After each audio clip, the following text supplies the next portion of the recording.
It's February 5th and welcome to Foto Friday. This week we started out with me driving to Sidney by the Sea, which is about a 25-minute drive from Victoria. I brought my camera hoping that I could get a long exposure photo of the fishing pier in Sidney using my ND filter.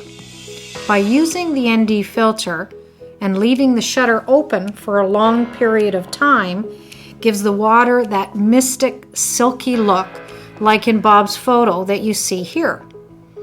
So it cannot be too sunny to get this type of photo. Unfortunately, it was too bright that day.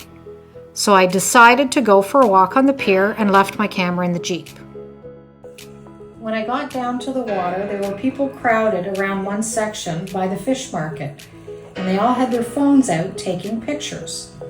So I walked over there, and there were two eagles on one of the wooden pillars close to the shore. I quickly took a photo with my iPhone and then decided to go back to the Jeep to get my camera, hoping that they would still be there. So I got my camera from the Jeep and went back to the waterfront, and the eagles were still in the same spot. Go figure. I took a few photos of them there, and then they flew to another pillar not so far, so I went over there as well. The pillar was even closer to the shore. It was only about 40 to 50 feet away, and I was able to get more photographs of the two eagles posing on the pillar together. So cool.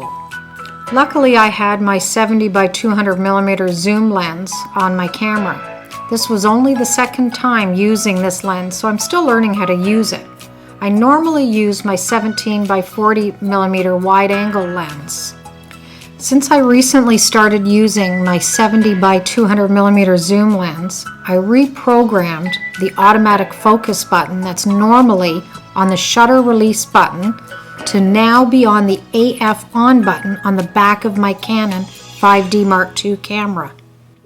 The AF on button is used when you want to track and focus on birds moving or are in flight, so using autofocus this way was also new to me.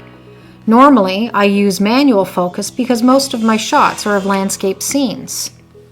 I continued to follow the eagles as they flew from pillar to pillar, and I got lots of photos. I ended up filling up my 2 gig card just on photos of the eagles. I was hoping that at least one of the photos would turn out with the many that I took. So I packed up my camera and left Sidney and decided to go to a place that I love and find very relaxing. I like to call it my place of Zen. McNeil Bay, or called Kitty Islet, and some refer to it as the Blue Chairs. The sky was so clear that day that when I got to Kitty Islet, I could see the snow-capped Olympic Mountains in Washington State in the distance. Another good opportunity to use my zoom lens. I took a few photos of the 3 Adirondack chairs from behind with the Olympic Mountains in view. The view was so serene. I really hoped that one of them would turn out because of the view of the mountains that day was so beautiful. Well, that was the last stop of my day.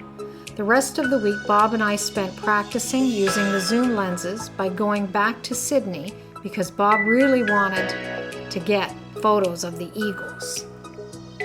So off Bob and I went twice more this past week to Sidney, hoping that the eagles would be there, but unfortunately they were not. However, we did get to see 3 sea lions in the water waiting patiently by the fish market for some fish. So Bob and I were talking to one of the owners of the fish market, and he was telling us that they feed the sea lions. When the tide is low and the rocks are exposed, he goes down and the sea lion will come up and put one of her fins on his leg while he feeds her some fish. He said that they come back every year from October to May. Yes, they are so cute with their whiskers. After we got some photos of the sea lions, we left to go to Esquimalt Lagoon. We wanted to practice using our zoom lenses some more at the lagoon. This is a great place to practice getting photographs of birds in flight and up close to the water's edge in the lagoon. The photos that we took on our first trip to the lagoon didn't turn out very good because it was too late in the day and there wasn't enough light. So our photos were either too blurry because our shutter speed was not fast enough, so we had to increase our ISO up to 2000 or even 3200, and then our photos were too grainy. But our second trip to the lagoon, we arrived there just after lunchtime, so we had enough light to get some better photos of the ducks and of course the seagulls. The seagulls seemed to pose for the camera. We both wish the other birds would do the same, but unfortunately not. While they say practice makes perfect, after photographing the birds in the lagoon, we went to the beach side of the causeway. The sky was so clear that we could see the Port Angeles snow-capped mountains. Thank you for watching our Foto Friday video, and we look forward to seeing you again next Friday.